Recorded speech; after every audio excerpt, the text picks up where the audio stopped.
Welcome back to the Michigan Business Beat, brought to you on the Michigan Business Network. Chris Holman here in our downtown studios in Lansing, soon to be moved out to the airport. As a matter of fact, that's where our actual studios will be recording from now on. Should happen sometime next week. Right now, however, we're going to run down to Novi, Michigan. Ara Topouzian, our good friend and the executive director of the Michigan Venture Capital Association. Ara, it's good to have you on here. You know, it wasn't that many years ago when we talked about the venture capital in the state of Michigan. It was woefully underfunded. That is not the case today. No, it's not. Well, first of all, Chris, thanks for having me on again. It's always a pleasure to talk to you about venture in Michigan and all that kind of fun stuff. No, but we're still, we still always looking for more funding. The state did apply for federal funding through the SSBCI 2.0 program. So over 70 million is going to be earmarked for pre-seed seed funding, where the MEDC kind of acts as sort of a limited partner. That's a big win. That is.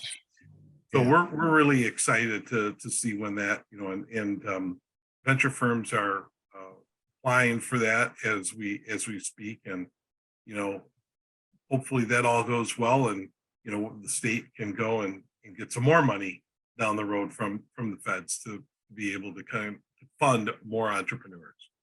All right, you had your big annual dinner. I'm going to ask you about that in a few minutes, but are we still getting venture capital funds into the state from other states? At one time, I remember talking with Beringia, and they said, no, Michigan is the land of opportunity. Yeah, I mean, I think, we're in interesting times with a looming recession, I think, happening for us. And again, we talked about this even when COVID hit. VCs are no strangers to disasters and economy issues. And so, yes, I would say there's still deals being done.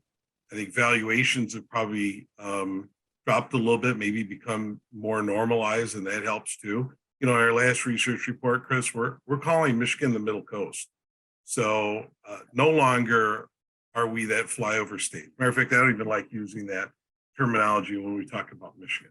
Great place to be, great place to do business, and there's still work being done. Yeah, it certainly is. And our major economy is going to be around fresh water, and nobody's going to be taking that away soon. So no, we are going to be the high ground real soon. Now, you did just have your annual dinner, so tell me about that. What came out of it? Well, we missed you. I looked all around for you, and I never saw you at that. But I know you're busy running around the state. But we thought you were going to charge for the meal this year. Oh, not for you. It was a phenomenal event once again, and we celebrated our 20th anniversary. It was a bigger event. We had close to 175 people in attendance. We did it at Greenfield Village.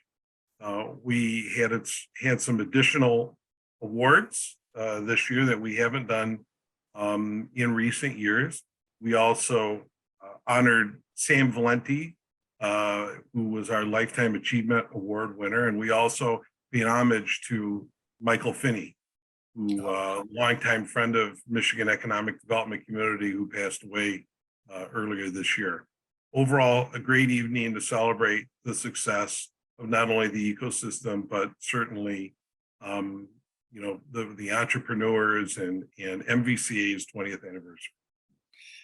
Michael Finney deserves a little bit of time here. I worked closely with him when I was the small business advocate, and he was running Spark at the time. And then he became head of MEDC, and we worked even more closely. That guy was missed as soon as he left the state of Michigan. And then to have this misfortune fall, it's just a terrible thing. I would agree. You touched all of our lives, really. Yeah, he really did. You're absolutely right. So does that mean that Rick Snyder was there then? Because those guys were pretty close too. We did a couple of videos. We did one video that talked about our 20th anniversary, and then we did a video tribute on Mike and Governor Snyder was in that video. Yeah. So we captured him and a few people that knew him pretty well. And it's very nice. It's on our website, it's on our YouTube channel, and folks can certainly visit and take a look at those videos there. Well, it's a wonderful affair, and I do regret not having been there, but you know how schedules are, right? So, so sponsors are a big part of putting these things on. You had some folks step up for you.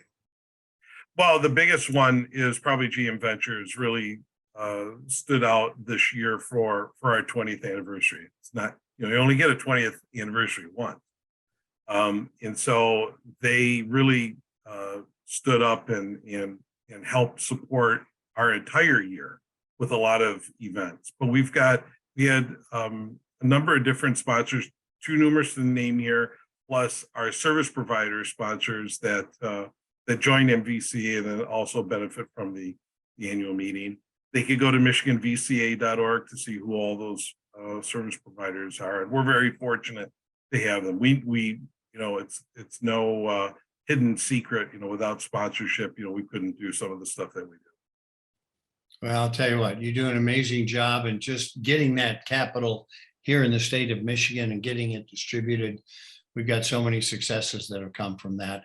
Ara Topouzian, thank you so much, my friend, for what you do every day at the Michigan Venture Capital Association.